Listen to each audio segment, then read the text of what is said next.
Hello anime gang, तो स्वागत है आपका एक और नई वीडियो में। मैं हूं आपका दोस्त काना एक्सप्लेन और आज हम एक्सप्लेन करने वाले हैं सोलो लेवलिंग के चैप्टर 130 को। तो चैप्टर की शुरुआत में हम देखते हैं इसको बड़ा मज़ा आ रहा है इनके साथ लड़ाई करके। कह रहा है मेरे डिज़ाइन के बाद थोड़ी हरकत तो करके दिखाओ। चायन इस बड़े से स्टैचू से लड़ रही है एंड ये सिर्फ इनके मज़े ले रहा है।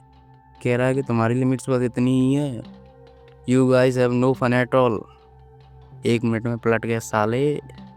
ये कह रहा है मेरे डिज़ाइन प्रेडिक्ट कर सकते हैं एंड उसी के बेसिस पे रिस्पॉन्ड करते हैं। ये छोटे छोटे अटैक से तुम मेरे डिज़ाइन को ब्रेक नहीं कर सकते। They don't have any choice because उन्हें जिन्बू को उठाना ही पड़ेगा। चायन ट्राई कर रही है बट ये उसे जाने नहीं दे रहा है एंड अप्रिसिएट भी कर रहा है एट द सेम टाइम कि तुम डॉज बड़ा अच्छा कर लेती हो। साले दूर रह, भाभी है। अब यहाँ इसने चा के पीछे एक शैडो को नोटिस किया। ही शॉक्ड कि किंग ने एक ह्यूमन को अपना शैडो सोल्जर असाइन किया है। इसने पूछा तुम्हें ये जगह कैसे मिली एंड तुम्हारा रिश्ता क्या है जिन्बू के साथ। So she answered we are friend, just friends. हाँ, वो जिन्बू को बचाने आई है ऐसा ये कह रही है। ही सेड चलो मैंने तुमको एक चांस दिया, वैसे ही one of the great monarch इस दुनिया में आने वाले हैं, तुम्हें ये विटनेस करने का चांस दूंगा, बट बाकी यहाँ खड़े हैं वहीं मरेंगे। एंड जिन्बू ने अचानक से अपनी एंट्री ली एंड उसने एक मुक्का मारते हुए कहा तूने मेरी बॉडी के साथ क्या किया है वे। इसको होश आ गया एंड इनकी जान में जान आई।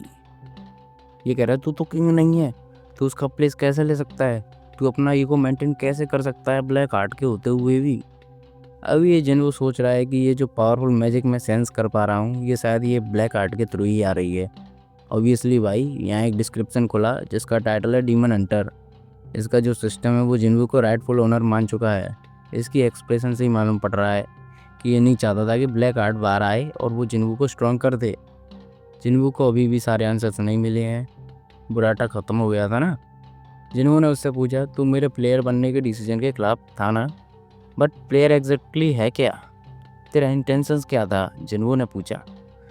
तो ये गुस्सा हो गया एंड कहने लगा सैड मोनार्क तो ये सच में लगता है बाकी मोनार्क ये सिर्फ खड़े खड़े ये चीज़ एक्सेप्ट कर लेंगे। तो जिन्बू ने वापस से उसे ग्राउंड पे पटक दिया एंड सैड बस सवाल का जवाब दे। तो ही सैड ये मेरे प्लान का पार्ट नहीं था, मुझे मालूम पड़ गया कि तू क्यों चूज़ हुआ है एज अ प्लेयर। अगर तू मुझे मार देगा तो मेरे पपेट्स को कोई नहीं रोक सकता। क्या तू मुझे अभी भी मारेगा। तो जिन्बू ने कहा बेटे पहले मैं तेरे को मारूंगा फिर तेरे पपेट्स को मारूंगा। तो उसकी फट गई भाई ये सुन के एंड ये बोल रहा था कि सिस्टम का क्रिएटर करके कुछ डॉट डॉट डॉट। फिर जिन्बू ने कंटिन्यू करके बोला डोंट वरी मैं वापस से एज अ ई रैंक अपनी जर्नी वापस से स्टार्ट कर लूँगा। अगर सिस्टम का क्रिएटर मर जाए तो ज़रूरी नहीं जो सिस्टम ऑलरेडी क्रिएटेड है वो भी गायब हो जाए। तो उसने सिस्टम को डिस्ट्रॉय करने का ट्राई किया बट सिस्टम ने इसका एक्सेस ही ब्लॉक कर डाला। अब कर ले डिलीट। जिन्बू ये सीजन 1 से ही बोलता आ रहा है कि सिस्टम को मेरी ज़रूरत है एंड मुझे सिस्टम की, हम दोनों को ही एक दूसरे की नीड है। तो जिन्बू बड़ी चौड़ में कह रहा है कि मैं पूरा सिस्टम ही खा जाऊंगा। उसने उसके डिज़ाइन को फ्लॉट सिस्टम कह के उसके चितरे चितरे कर दिए एंड सिस्टम के क्रिएटर को ही मार डाला।